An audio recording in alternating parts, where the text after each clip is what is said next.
কেমন আছো? ভালো। আসো, ভেতরে আসো।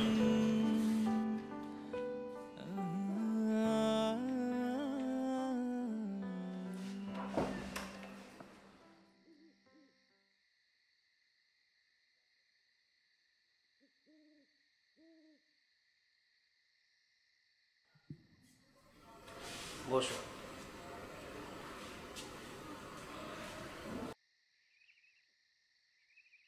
প্রতি বছর এই দিনে আমি কেক ও মোমবাতি জ্বালিয়ে তোমার জন্মদিনে অপেক্ষা করি। আমি জানতাম একদিন না একদিন তুমি আসবে। ঢাকায় এসে যেন বাসা খুঁজতে সমস্যা না হয়, তাই এখনও এই বাসাতেই আছি আমি। কেমন আছো?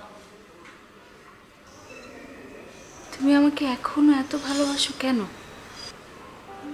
সবাই বলে ভালোবাসি, আর আমি বলি একটু বেশি। তুমি আমাকে ক্ষমা করে দিও, আমি তোমাকে ভুল বুঝেছি। মিথ্যা অভিমানের কারণে এতদিন যোগাযোগ রাখিনি, তাই তো ঢাকায় ফিরেই সঙ্গে সঙ্গে তোমার সাথে দেখা করতে এসেছি।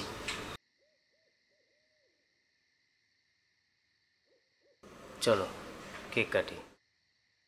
অয়ন, চলো আমরা দুজন দূরে কোথাও চলে যাই, যেখানে থাকবে শুধু তুমি, আমি আর আমাদের ভালোবাসা।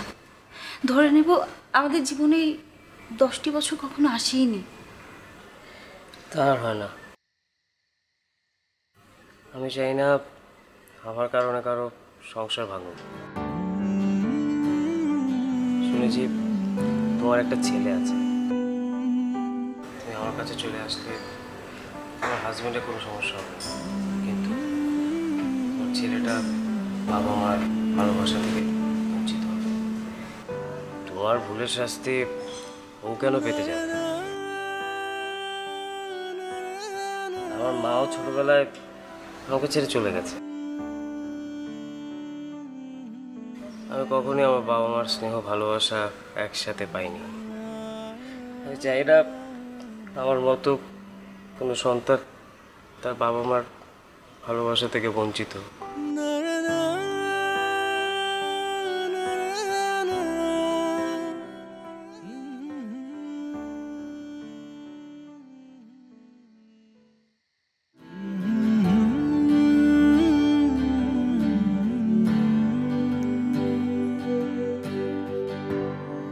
চলে যাচ্ছে পৃথিবীর সব রাঙা রাজকন্যাদের মতো। অয়ন দাঁড়িয়ে আছে আক্ষেপ, দীর্ঘশ্বাস, ক্লান্তি আর কান্না নিয়ে। হয়তো সে আক্ষেপ, দীর্ঘশ্বাস, ক্লান্তি আর কান্না কখনো শেষ হবে না।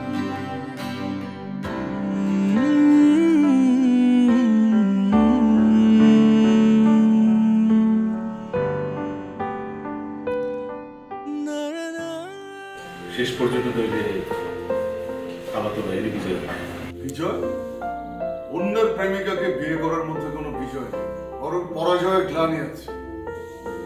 প্রীতির খালাতো ভাই সেই পরাজয়ের গ্লানি সারা জীবন ধরে পড়ে আছে।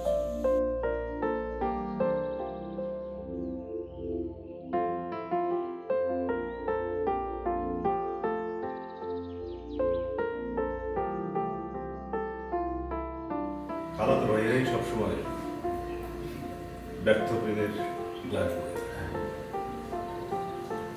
দুঃখের কথা কি কম ভাই, আমি নিজে একজন খালাতো ভাই।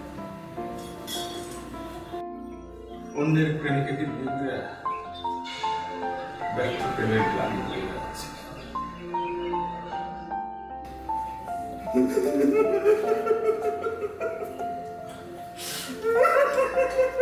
আরে ধুরো ভাই, আপনি তো ভাই আমাদের বাস বাগানের ভিতর থেকে বাইরে যেতে পারেন না।